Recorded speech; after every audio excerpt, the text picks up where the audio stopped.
Hello, and welcome to our discussion about the amazing cabbage and egg weight loss breakfast. This breakfast has been a staple in many diets around the world for its amazing weight loss properties. Let's dive into why this breakfast is so effective and how you can make it at home.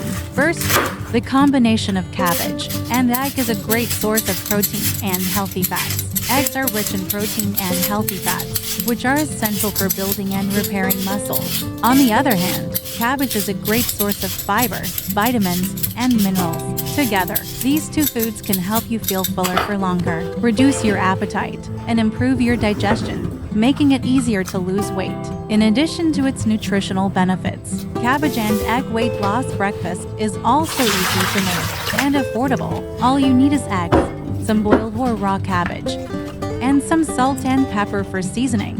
It's that simple. However, it's important to note that this breakfast should be eaten in moderation, and as a part of a balanced diet. It's important to drink plenty of water throughout the day to maintain hydration and keep your body functioning properly. In conclusion, the cabbage and egg weight loss breakfast is a great way to start your day with a healthy and filling meal. It's easy to make, affordable, and packed with nutrients that can help you lose weight and feel better overall.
Remember to eat in moderation and as part of a balanced diet. And always consult with a healthcare professional before making any significant changes to your diet.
for watching.